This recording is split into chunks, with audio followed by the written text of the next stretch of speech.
الحمدللہ، اللہ تعالیٰ کا لاکھ لاکھ شکر ہے کہ مالک نے اپنی یاد کی توفیق اور موقع عطا فرمایا۔ لاکھوں اور کروڑوں درود حضرت محمد مصطفیٰ صلی اللہ علیہ وآلہ وسلم پر، جن کے طفیل مالک نے یہ مہربانی عطا فرمائی۔ سامعین کرام، اللہ تعالیٰ نے قرآن پاک میں ارشاد فرمایا، اور ہم نے کہا اے آدم، تم اور تمہاری بیوی اس جنت میں رہو اور اس میں سے بے روک ٹوک جو چاہو کھاؤ، اور اس درخت کے نزدیک نہ جانا کہ تم ظالموں میں شمار ہو جاؤ گے۔ سامعین کرام، جب حضرت آدم علیہ السلام تیار ہو گئے تو اس کے متعلق روایات میں ہے کہ یہ سارے واقعات جو حضرت آدم علیہ السلام کے ساتھ گزرے، وہ زمین پر گزرے یا جنت، یعنی حضرت آدم علیہ السلام کی مٹی کو زمین پر رکھا گیا یا پھر جنت میں منگوا کر تیار کیا گیا۔ قوی روایت یہی ہے کہ حضرت آدم علیہ السلام کی مٹی کو جس جگہ رکھا گیا وہاں آج کعبہ شریف ہے، اور جب آدم علیہ السلام تیار ہو گئے تو ان کو تمام علوم سے بہرہ کیا گیا۔ فرشتوں پر حضرت آدم علیہ السلام کی حیثیت کو علم کے ذریعے مسلط اور ثابت کر دیا گیا، اور آدم علیہ السلام کے سامنے اس پاک مخلوق کا سر جھکا دیا گیا۔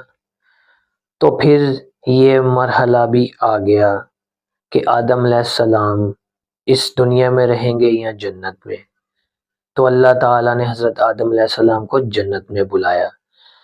حضرت عمر رضی اللہ عنہ اور حضرت عبداللہ بن مسعود رضی اللہ عنہ سے روایت ہے کہ حضرت آدم علیہ السلام کو سنہری تاج پہنایا اور تمام خلوت کے ساتھ مزین کر کے فرشتوں کے ایک جلوس کے ساتھ جنت میں لے جایا گیا، اور جب وہاں گئے تو حکم ہوا کہ اب تم اور تمہاری بیوی یہیں رہے۔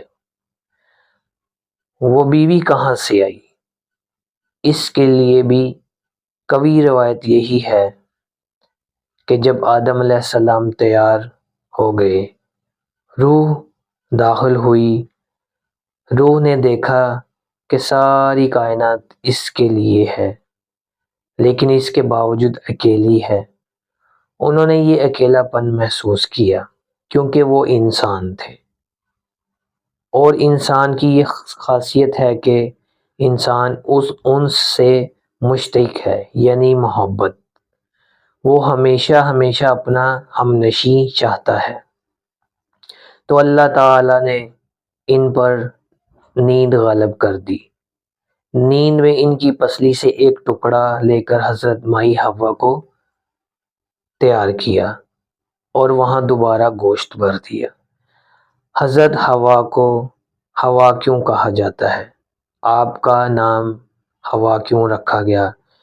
فرشتوں نے حضرت آدم علیہ السلام سے پوچھا تو حضرت آدم علیہ السلام نے بتایا، چونکہ زندہ انسان سے پیدا کی گئی ہے اس لیے اس کو حوا کہا جاتا ہے، کیونکہ ہوائی سے ہے یعنی زندہ۔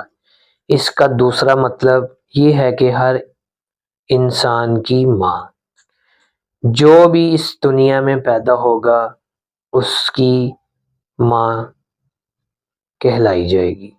دوسری وجوہات یہ تھی کہ حضرت آدم علیہ السلام کا اکیلا پن دور کرنا تھا، ان کی تسکین بنانا تھا، اور اس کے ذریعے نسل انسانی کو دنیا میں پھیلانا تھا، اور تخلیق انسانیت کے مقصد کو پورا کرنا تھا۔ حضرت مائی حوا بھی تیار ہو گئی اور ان کو جنت میں بلایا گیا، اور حکم ہوا کہ اب تم دونوں یہاں ٹھہرو، یہ تمہارا ٹھکانہ ہے۔ اور یہ حکم دیا گیا کہ اس سے جو کچھ ہے، یہ سب کچھ تمہارے لیے ہے، جہاں سے چاہو کھاؤ۔ جنت کی تعریفیں مختلف آیات میں بھی آئی ہیں۔ وہ ایک ایسی عظیم جگہ ہے جس کا بیان ناممکن ہے۔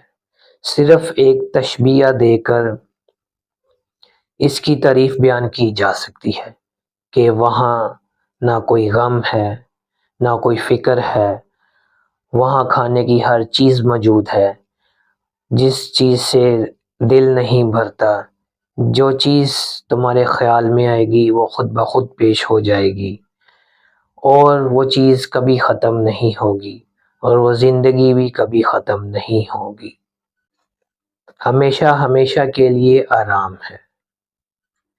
یہ اس قسم کا مقام ہے جہاں آرام، عیش و عشرت ہی تھا، غم اور فکر نہیں تھا۔ وہاں آدم علیہ السلام اور حوا علیہ السلام کو ٹھہرایا گیا، اور ساتھ یہ پابندی لگا دی گئی کہ اس درخت کے نزدیک نہ جانا۔ وہ درخت کون سا تھا؟ اس کے متعلق بھی بہت سی روایات ہیں، لیکن قوی روایت یہی ہے کہ وہ گندم کا درخت تھا۔ وہ گندم کا دانہ جو اونٹ کے گردے کے برابر، جو شہد کی طرح میٹھا اور مکھن کی طرح نرم تھا۔ اس کا عجیب ذائقہ تھا۔ اس پر پابندی کیوں لگائی گئی؟ اس لیے کہ حضرت آدم علیہ السلام کو زمین میں لے کر جانا تھا، کیونکہ اللہ تعالیٰ نے ان کو پیدا کرنے سے پہلے فرما دیا تھا کہ میں زمین پر اپنا خلیفہ بنانا چاہتا ہوں، اور نسل انسانی کو بھی اس دنیا میں پھیلانا تھا۔ پھر جنت میں لے جانے کا مقصد کیا تھا؟ جنت میں جانے کا مقصد حضرت آدم علیہ السلام کو جنت کی تمام نعمتوں سے واقف کرنا تھا، تاکہ جو نسل انسانی آدم علیہ السلام سے پیدا ہوگی، ان کے ذہنوں میں اس کا عکس موجود رہے گا کہ جنت کتنی اعلیٰ جگہ ہے۔ پھر وہاں جانے کی خواہش میں، شوق میں، اس دنیا میں رہتے ہوئے خود پر پابندی لگائے گا، اور اس پابندیوں میں زندگی گزارے گا، اور پھر ان ساری نعمتوں کے حقدار ہو جائے گا۔ اس کی مثال یہ ہے کہ آپ روزے کو لے لیں کہ سخت گرمی ہوتی ہے، زبردست پیاس ہوتی ہے، پانی پاس پڑا ہوتا ہے، اس کے باوجود وہ پانی نہیں پیتا اور پابندی میں رہتا ہے۔ وہ اس لیے کرتا ہے، وہ اس لیے سوچتا ہے کہ ایک ایسا وقت آئے گا کہ اس پابندی کا مجھے بدلہ ملے گا، وہ اس تکلیف سے کئی گنا زیادہ ہوگا، میں ہمیشہ ہمیشہ کے لیے اس تکلیف کے بدلے میں جنت میں رہوں گا۔ سامعین کرام، نبی پاک صلی اللہ علیہ وآلہ وسلم سے اللہ تعالیٰ نے فرمایا کہ اگر میں آپ صلی اللہ علیہ وآلہ وسلم کو پیدا نہ کرتا تو میں دنیا ہی نہ بناتا۔ یہ ساری نعمتیں، یہ ساری حکمتیں، یہ ساری تخلیق، یہ سب کچھ نبی پاک صلی اللہ علیہ وآلہ وسلم کے طفیل اور حضور صلی اللہ علیہ وآلہ وسلم کے صدقے سے ہے۔ حضرت مائی حوا کو بنا کر حضرت آدم علیہ السلام کو دیا گیا۔ جب حضرت آدم علیہ السلام نیند سے بیدار ہوئے تو اپنے پاس اتنی خوبصورت چیز دیکھ کر بہت خوش ہوئے اور حیران ہوئے، اور مائی حوا کو ہاتھ لگانا چاہا تو اللہ تعالیٰ نے حکم فرمایا کہ رک جاؤ، سب سے پہلے اس کا مہر ادا کرو۔ حضرت آدم علیہ السلام نے عرض کی کہ یا باری تعالیٰ، یہ مہر کیا چیز ہے؟ حکم ہوا کہ اس قیمتی چیز جو تم کو اتنا بڑا انعام دیا گیا ہے، اس کی قیمت ادا کرو۔ عرض کی یا باری تعالیٰ، اس کی کیا قیمت ہے؟ تو فرمایا کہ 10 مرتبہ نبی پاک صلی اللہ علیہ وآلہ وسلم پر درود بھیجو، جس کا نام تم نے عرش پر دیکھا تھا،